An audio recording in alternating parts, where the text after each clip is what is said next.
Sewaktu bertikam dengan Hang Jebat, dia pernah berkata kepada Hang Jebat, "Sayang engkau berdosa.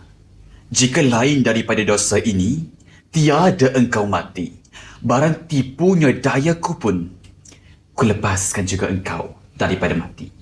Petikan daripada buku Hikayat Hang Tuah, bahagian pengenalan.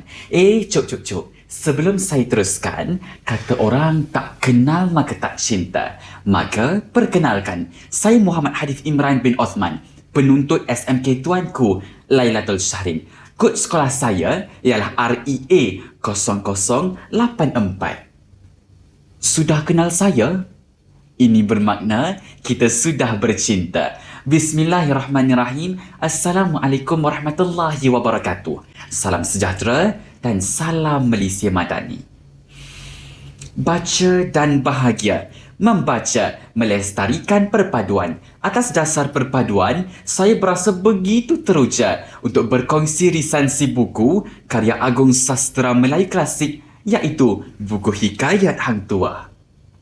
Buku bergenre fiksyen ini bertemakan legenda Melayu klasik yang diterbitkan oleh Yayasan Karyawan dan diselenggara oleh tokoh akademik tersohor Profesor Emeritus Datuk Abu Bakar Abdul Hamid. Buku ini sangat menarik serta syarat dengan nilai dan pengajaran yang boleh dijadikan iktibar dalam kehidupan seharian. Naskah ini mengandungi 241 halaman, terbina dalam 29 bab, dilengkapi ilustrasi menarik, glosari yang membantu pemahaman istilah klasik serta telah diterbitkan semula dalam cetakan kedua pada tahun 2024. Ayuh sidang penonton, fokuskan minda anda sebentar untuk mengikuti resensi buku menarik ini. Hikayat Hang Tuah memaparkan perjalanan hidup Hang Tuah yang dilatari dengan nilai kesetiaan mutlak, keberanian luar biasa serta kepatuhan tanpa soal kepada institusi diraja. Sejak awal usia, Hang Tuah telah digambarkan sebagai kanak-kanak yang luar biasa, tidak menyukai kebiadaban, malah mengangkat tinggi nilai kesopanan serta adab. Sikapnya yang berani menegur orang tua apabila bercakap kasar merakamkan citra awal Hang Tuah sebagai pemegang teguh tata tusila Melayu. Seiring dengan peningkatan usia, kepribadian unggul ini bukan sahaja berkembang membentuk seorang pendekar perkasa, tetapi juga tokoh diplomatik yang berjaya menjalankan misi antarabangsa. Namun, perjalanan hidup Hang Tuah tidak terlepas daripada ujian yang getir. Sahabatnya Hang Jebat telah mencetuskan konflik dalaman dalam karya ini apabila bertindak memberontak selepas Hang Tuah difitnah. Pertentangan dua sahabat ini mengangkat tema keadilan versus kesetiaan, persahabatan dan tanggungjawab serta kebenaran juga kuasa yang menjadikan hikayat ini relevan untuk dibaca sepanjang zaman. Kekuatan buku ini saya bawakan dua. Pertama, gaya bahasa klasiknya indah, juga kaya nilai budaya.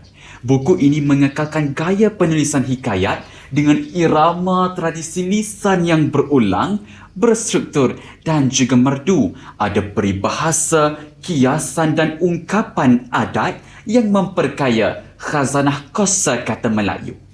Kedua, nilai sejarah dan budaya yang tinggi. Buku ini membawa kita menyelami zaman kegemilangan Melaka, sistem istana, adat resam dan hubungan antarabangsa. Ini menjadi dokumen penting dalam memahami struktur sosial dan nilai yang membentuk jati diri bangsa Melayu.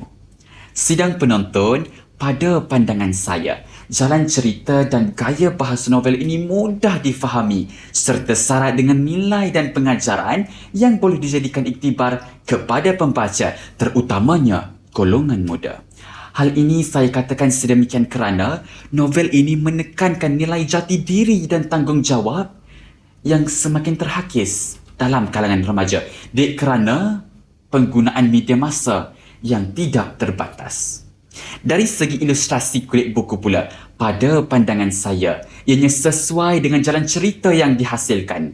Babak pertarungan yang melambangkan kesetiaan dan keberanian Hang Tuah sebagai pahlawan Melayu tertera pada kulit buku karya agung ini. Gaya penulisannya pula berjaya memberikan penghayatan yang mendalam, seolah-olah dibawa kembali ke zaman dahulu kala. Plot cerita yang dihasilkan juga sangat menarik kerana setiap bab mempunyai perkaitan antara satu sama lain. Penggunaan perkataan yang asing bagi saya seperti ambin, tenggala, guri, mengkawan dan sebagainya ternyata dapat menambah kosakata untuk menghasilkan karangan dengan lebih baik. Secara tuntasnya, naskah hikayat Hang Tuah ini adalah cermin nilai, cahaya warisan dan petunjuk moral yang masih bersinar. Bacalah dengan mata yang terbuka, hati yang bersedia, kerana dalam setiap halaman ada semangat yang menyalakan jati diri dan membawa kita pulang kepada akar budaya. Akhir kata, tak lepuk di hujan, tak lekang di panas. Begitulah nilai dan warisan yang terpancar dalam naskah hikayat Hang Tuah ini. Sekian, wassalamualaikum warahmatullahi wabarakatuh.